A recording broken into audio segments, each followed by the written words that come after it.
Il ne faut pas avoir peur. Bonsoir à tous, vous êtes sur Géopolitique Profonde, la chaîne qui est là pour remplacer les médias subventionnés. Alors vous étiez d'ailleurs très nombreux hier sur le débat entre Serge Federbusch et Pierre Hilard et nous vous en remercions. Vraiment, on va faire de plus en plus de débats comme ça et on va créer quelques petites surprises et des débats d'où vous entendrez parler. Aujourd'hui, on va parler d'éducation nationale, aussi de cette fameuse éducation sexuelle à l'école. Qu'est-ce que c'est exactement ?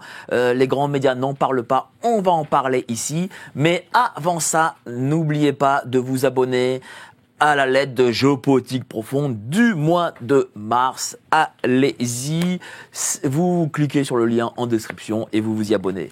Alors aussi, aujourd'hui, je suis très content, Sophie Audugé, porte-parole de SOS Éducation. Comment ça va, chère Sophie, surtout après cette pluie-là, cette averse qu'il y a sur Paris? Bonsoir, très bien. Dites-moi, chère Sophie, voilà, on a le logo de SOS Éducation, donc n'hésitez pas à soutenir SOS Éducation qui fait un très gros travail. Vous étiez donc, je crois, cette semaine pour un colloque et visiblement on vous a empêché de réaliser ce colloque. Alors c'était il y a c'était plusieurs semaines. Ah, plusieurs semaines, pardon. Voilà, on était invité par une association qui défend la liberté d'expression.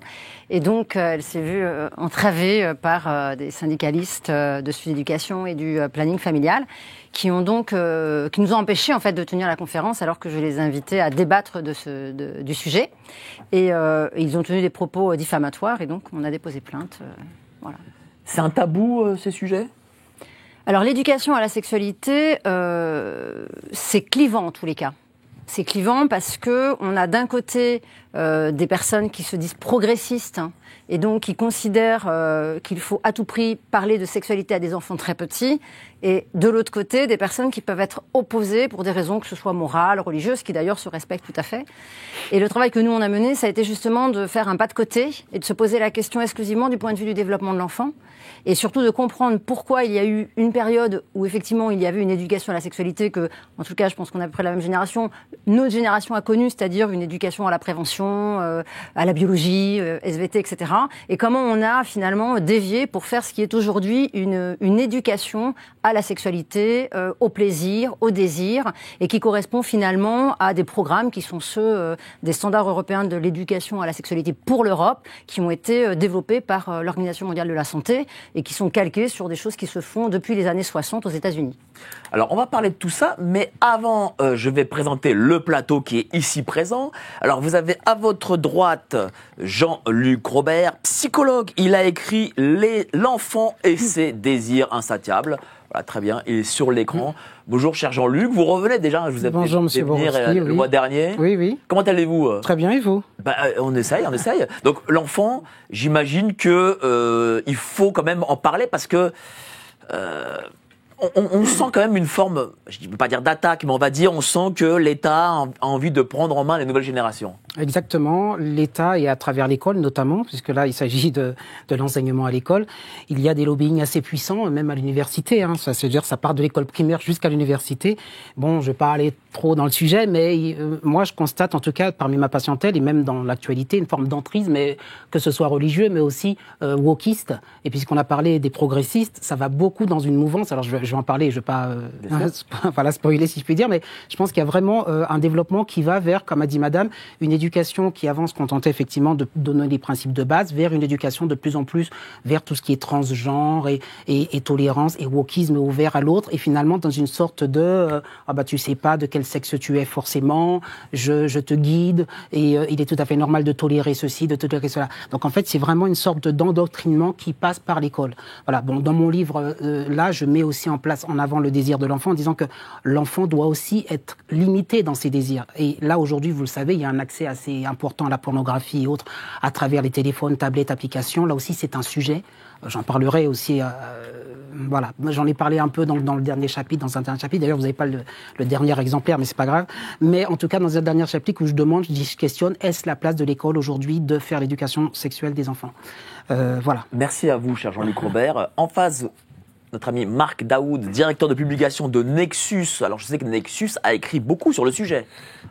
Alors beaucoup sur les réseaux pédocriminels, l'inceste, les placements abusifs, parce qu'il y a toute forme de violence. On avait publié des articles sur les enfants sacrifiés. On avait fait, il y a vraiment plus de 10 ans, quasiment, dénoncer l'impensable. Donc si franchement l'État veut s'occuper des violences faites sur les enfants, ce sujet est central.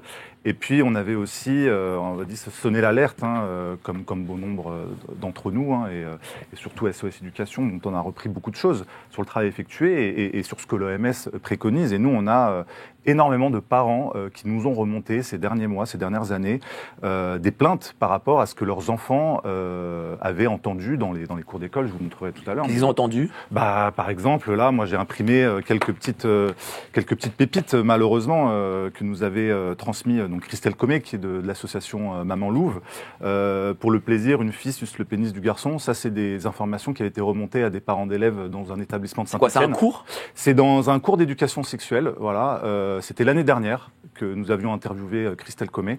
Et donc, voilà, comme vous pouvez le voir ici, on a compilé les meilleurs, on va dire, les plus difficiles, on va dire, les plus insoutenables phrases.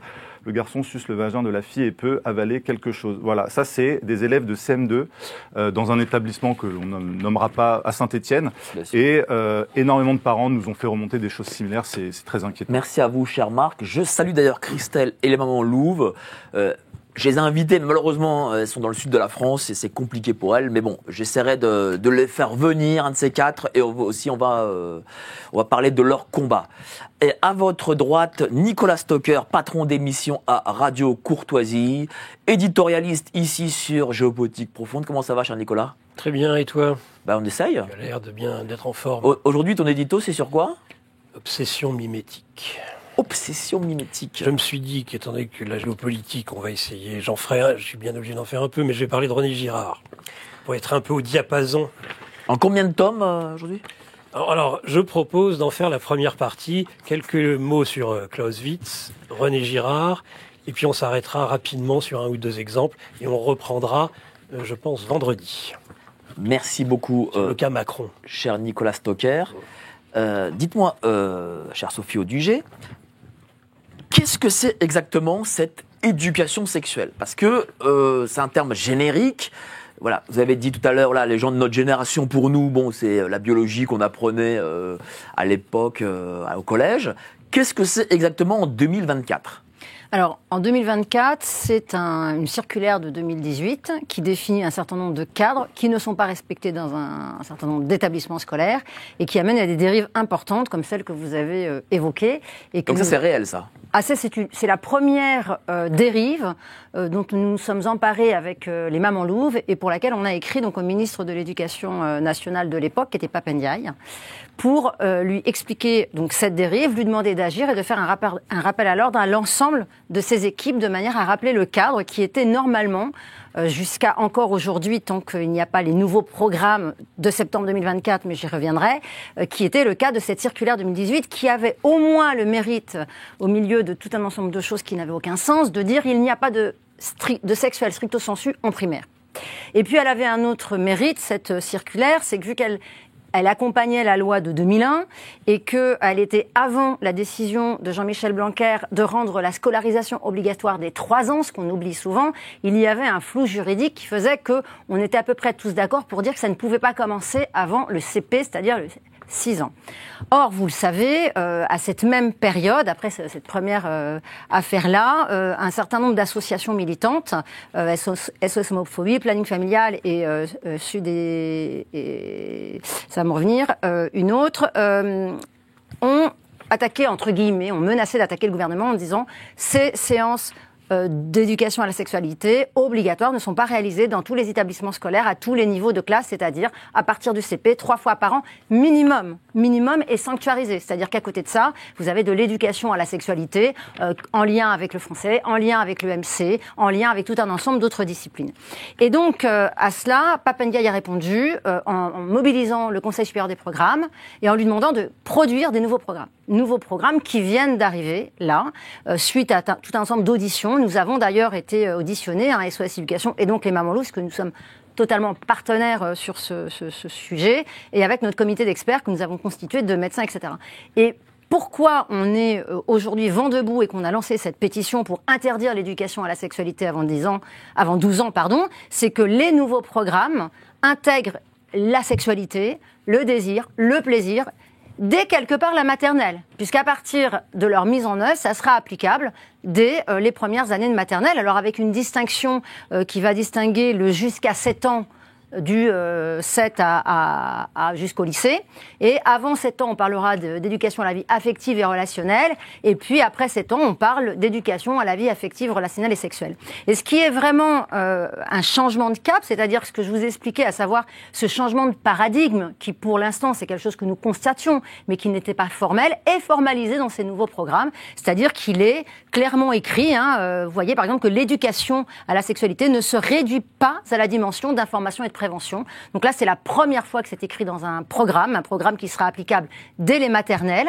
Et donc, on voit l'ampleur du phénomène, c'est-à-dire que les mots sont quand même très forts. Donc, ces programmes considèrent que la sexualité, alors là, vous allez voir que c'est quand même assez ample, jointe à la très grande variété des expériences, tant sensibles qu'intellectuelles, des plaisirs et des désirs qui lui sont associés, participe de la recherche humaine d'une vie accomplie. Donc, je ne sais pas si vous avez compris quelque chose, mais ce que vous comprenez, c'est un charabia éducation nationale. C'est un énorme verbiage, mais ça s'appliquait à vos enfants dès 3 ans, 4 ans, 5 ans, 6 ans, 7 ans. Et voilà, donc un parcours progressif de sensibilisation et de culture articulé à un horizon d'épanouissement personnel et interpersonnel. Donc ça, c'est à ça que sert l'éducation à la sexualité. Vous voyez un peu le niveau. En gros, nos enfants sont plongés dans une éducation globale où le registre sexuel fait partie de la formation d'un citoyen nouveau. Et donc, on peut parler, vous l'avez très bien dit, monsieur, d'endoctrinement. Et pourquoi c'est extrêmement grave? C'est que si vous voulez, tout ça, malgré que nous, on y soit allé avec des médecins, donc des pédopsychiatres, un pédiatre, une gynécologue, spécialiste des questions de l'enfance et de l'adolescence, spécialiste du développement de l'enfant et de l'adolescence, et qu'on a démontré que c'était contraire à l'intérêt de l'enfant, et pire, que ça entravait son développement cognitif, affectif, psychique, eh bien, malgré cela, ils ont continué à faire des programmes qui sont complètement, absolument sans aucun sens, dans le terme, si vous voulez, d'être adaptés au développement cognitif et affectif d'un enfant.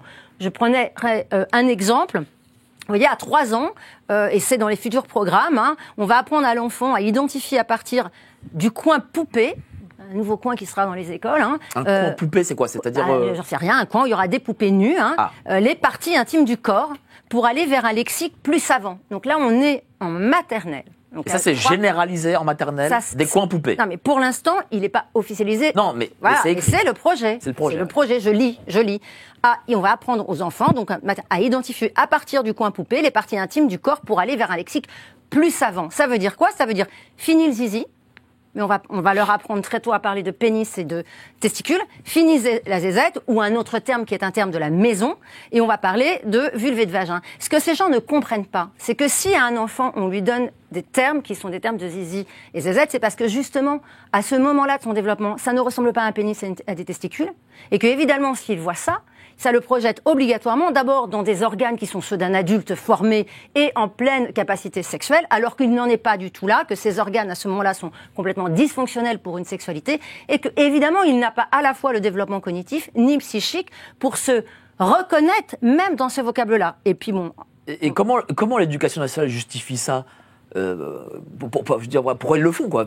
Comment ils vous expliquent, oui, ça c'est bien pour l'enfant, on fait ça parce que c'est bien, parce que ça l'éveille plus. Non, il n'y a aucune justice. Alors je vais vous donner quand même l'argument, parce que le premier argument, il est quand même juste dingue. C'est-à-dire que c'est donc pour développer le vocabulaire du soin et de l'hygiène plus savant. Alors, on sera tous d'accord pour dire que le Conseil supérieur des programmes serait bien inspiré de développer le vocabulaire non sexuel des enfants, quand on voit le niveau de lexique qu'ils ont quand ils arrivent en primaire. Et puis l'autre argument, c'est on ne peut protéger que ce qu'on sait nommer. Et là, c'est beaucoup plus grave, puisque effectivement, ils font croire aux gens, et c'est très malhonnête, que parce qu'un enfant de 3 ans, 4 ans pourra nommer ses organes sexuels avec une terminologie qui correspond à des organes d'adultes qui ne sont pas évidemment les siens, qui n'en ont pas la fonctionnalité, eh bien, ça permettrait de enrayer ou traiter les abus sexuels. Et ça, c'est pas vrai. Il y a aucune étude évidemment qui prouve ça, étude fondée. Et au contraire, comme le dit Maurice Berger, qui travaille avec nous sur ces questions-là, c'est une méconnaissance des processus qui sont ceux qu'utilisent et qui mènent à une agression sexuelle, c'est-à-dire les personnes qui vont évidemment agresser l'enfant. Ils vont pas s'en empêcher à partir du moment où l'enfant sera nommé. Les procédés de séduction, on les connaît bien. Et donc, ce n'est pas ce qu'il faut faire. Et c'est un faux argument, vous l'avez dit, monsieur, tout à l'heure. C'est qu'effectivement, en plus, on a des données chiffrées. La Ciivise a fait un rapport exceptionnel. On sait bien que le juge Durand a été d'ailleurs dégagé parce qu'il était trop dans la réalité de dire qu'effectivement, le problème aujourd'hui en France, c'est que les enfants, même s'ils révèlent, la réponse à la révélation, c'est le silence. C'est-à-dire qu'on sait que sur les enfants qui sont abusés, il y a maximum, je crois que c'est 6% des enfants qui sont abusés par viol, dont l'agresseur sera effectivement condamné, et c'est, je crois, 3%, mais peut-être même moins pour les situations d'inceste. Est-ce que derrière ça, il y a des groupes de pression ?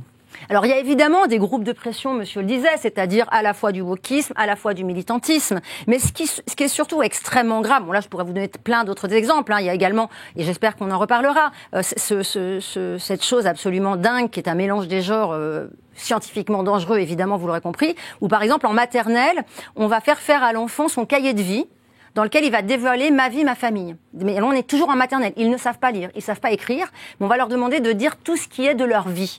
Donc là, pareil, Maurice Berger alerte en disant, non mais attendez, on va, pour des enfants dont les parents sont séparés, éventuellement décès, éventuellement placés. C'est-à-dire qu'on va demander à l'enfant qui a moins de 6 ans d'évoquer des blessures intimes ou des sentiments de gêne vis-à-vis de ce qui se passe dans sa famille, évidemment, dans un lieu qui n'est pas destiné à cela, où je rappelle, il y a une absence totale de santé scolaire, c'est-à-dire qu'il n'y a personne pour prendre en charge ces enfants qui potentiellement seraient en souffrance, qui potentiellement auraient des situations délicates.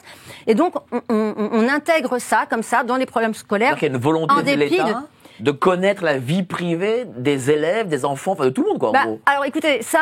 Je dirais que c'est votre interprétation. Je ne sais même pas si ça va à ce point-là de réflexion. Je pense que c'est plutôt une méconnaissance grave de ce qu'est un enfant et du développement de l'enfant. On ne reconnaît plus à l'enfant déjà le côté sacré de son enfance, de ses besoins pour grandir et se développer, puisqu'un enfant va avoir plusieurs stades qu'on connaît parfaitement, qui sont très documentés, et dont il va devoir passer, notamment imaginer et inventer l'énigme de sa naissance, comprendre ou inventer ce qu'on appelle la vision fantasmatique de ce qu'est un couple, de quelle est la relation de papa et maman qui sont des amoureux pas comme les autres, tout ce que monsieur connaît par cœur, mais qui permet, si vous voulez, à l'enfant à la fois de penser le mystérieux et de développer sa capacité à penser ce qu'il ne sait pas. Et cette capacité de création, cette capacité à se penser, cette capacité à penser des choses qui sont sa vision personnelle un peu mystérieuse, voire ce qu'on appelle la pensée magique, elle est nécessaire à l'enfant pour installer dans son développement cognitif et affectif et psychique les bases fondamentales de ce qui vont faire de lui demain un enfant un peu plus grand qui va passer après la vision fantasmatique à la phase de latence où il va apprendre les fondamentaux et où il va commencer à apprendre à réfréner ses pulsions. Et là, dans les programmes, par exemple, on dit il faut réfréner les pulsions des enfants à 3 ans, 4 ans, 5 ans, 6 ans. Ce n'est pas comme ça que fonctionne un enfant. Donc, quelque part, on nie le développement de l'enfant, toutes les connaissansts. C'est d'ailleurs pour ça que nous, on est venus avec les médecins qui ont travaillé sur notre dossier.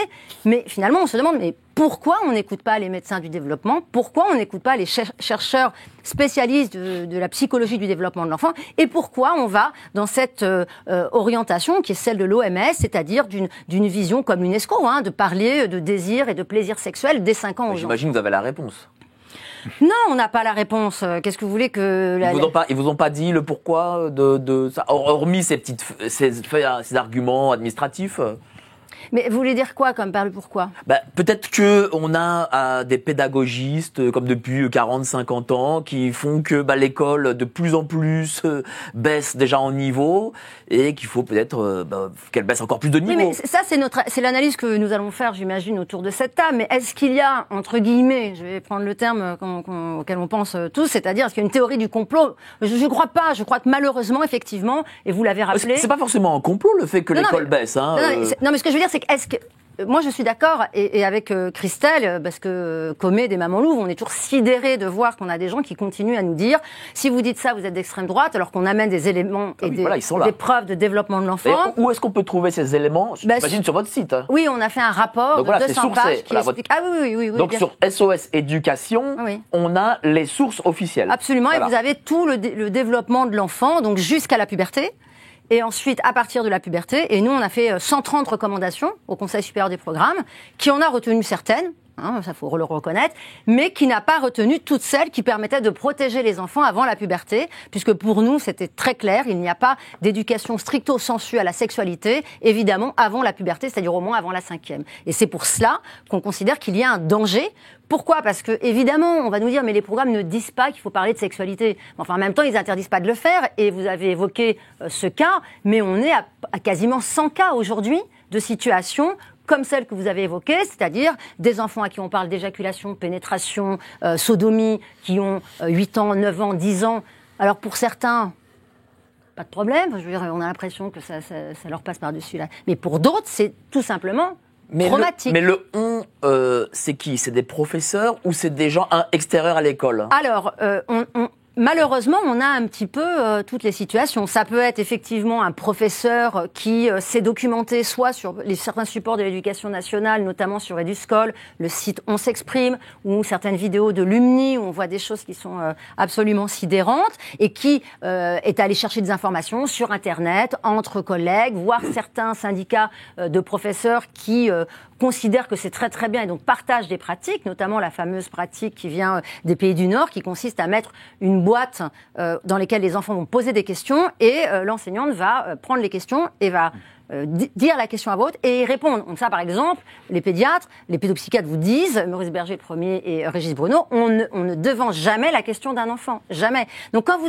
répondez à une question qui est d'un registre sexuel, qui a été posée par un enfant dont la première réaction du professeur, de l'intervenant infirmier, voire de l'intervenant psychologue, voire d'une association, devrait être de dire ouf, alors là il y a un enfant qui parle de sodomie, qui parle de fellation, qui parle de choses beaucoup plus crues, c'est quand même une question que cet enfant à 9 ans soit maîtrise ce type de vocabulaire et pose des questions à ce registre-là. Mais vous n'allez pas prendre ce mot, le dire à voix haute et puis en donner l'explication à tous les autres qui n'ont rien demandé, qui sont encore dans une phase de l'enfance qu'on se doit de respecter, et en tous les cas où c'est pas le rôle de l'école, c'est-à-dire une institution qui est quand même positionnée malgré tout pour les enfants comme l'institution du savoir, l'institution d'une autorité, une autorité qui est un adulte. Et là, quand on fait cela avec des enfants, on franchit des frontières qui sont normalement insubmersibles si on veut garantir la protection des enfants et la place des enfants. C'est évidemment de bien faire la frontière entre ce qui est intime, or la sexualité est intime, et tout ce registre-là l'est.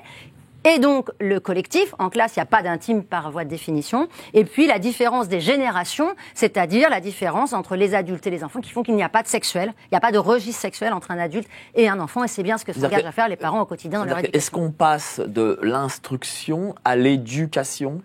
Alors, dans ce registre-là, depuis le début, on est dans l'éducation. À partir du moment où on a arrêté de présenter ce qu'on appelait avant la reproduction, où on commençait par parler des végétaux, ensuite on parlait des animaux, et seulement vers la 4e ou la 3e, on présentait la reproduction humaine à des classes et dans un cadre qui était celui de la SVT. Donc chaque élève savait qu'on était dans un cours de sciences et on était sur le biologique. Et vous l'avez rappelé, là encore, le biologique est nié, c'est-à-dire qu'on va remettre en question la différence des sexes, qui est normalement, là encore, une frontière très importante, un incontournable qu'on doit inculquer aux enfants. Et donc là, on n'est plus dans inculquer, instruire, c'est-à-dire une différence qui est la différence des sexes, la différence biologique.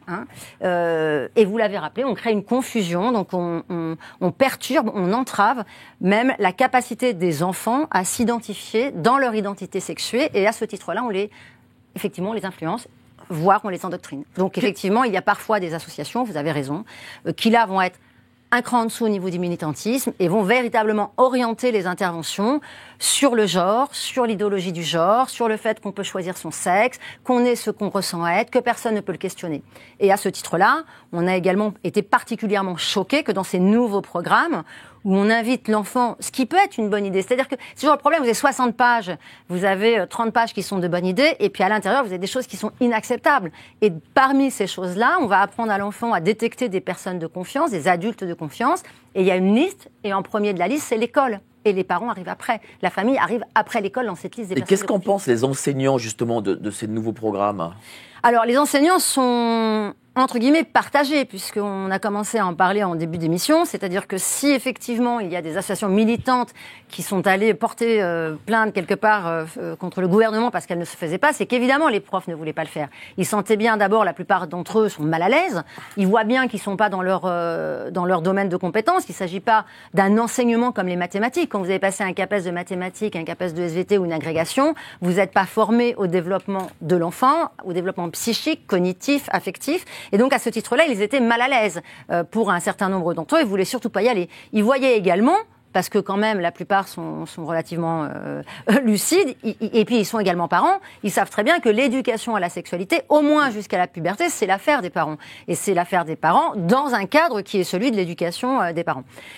Donc, ils voulaient pas y aller. Et c'est bien pour ça qu'à un moment, et c'est Marlène Schiappa, qui avait tapé du poing sur la table et qui a dit non mais là ça suffit, il faut que ça se fasse, et donc si c'est pas les profs, ça sera les associations. Et c'est elle qui a laissé rentrer finalement tout un ensemble d'associations qui sont venues finalement prendre cet espace. On sait ce que c'est comme association, c'est quel type d'association, on le sait ? Alors c'est très varié, il y a des associations qui font du bon travail, parce qu'effectivement on parle des cas qui arrivent. Nous, notre objectif, c'est qu'effectivement il n'y ait pas de risque de dérive. C'est pour ça qu'on demande l'interdiction de toute éducation à la sexualité, c'est-à-dire au registre du sexuel, avant au moins l'âge de 12 ans. Mais il y a des associations qui font effectivement un travail de qualité en travaillant sur les émotions, même sur la motricité, et puis qui vont aborder le registre de la sexualité sur l'aspect biologique, sur l'aspect du respect de son corps et celui des autres, et là un petit peu plus tard. Mais il y a effectivement des associations militantes qui vont intervenir aussi. On connaît évidemment le planning familial, mais il n'y a pas que le planning familial, il y a beaucoup d'associations, des associations de défense des personnes trans également, qui vont porter un discours qui n'est pas celui du respect des personnes trans, mais qui est de dire, si tu as une souffrance en toi, peut-être que tu es trans, et c'est là où c'est dangereux, et c'est là où nous, on s'oppose. Alors, nous allons parler de tout ça, chère Sophie Audugé. On va faire le petit débat avec l'ensemble des participants autour de la table, mais avant ça, les petites annonces. Vous aimez nos émissions ? Ce n'est que la partie émergée de l'iceberg. Le plus gros de notre travail, c'est notre revue mensuelle. Et pour le numéro de mars, un iceberg droit devant! Nos auteurs écrivent pour vous les meilleures analyses économiques et politiques. Au sommaire, Jean-Maxime Corneille, le narratif supplante la réalité. Laurent Ozon, la médecine occidentale en crise. Philippe Erlin, 2024, l'année du Bitcoin. Si tout comme nous, vous pensez que l'indépendance économique et intellectuelle sont les deux jambes pour fuir le naufrage, alors cliquez sous la vidéo.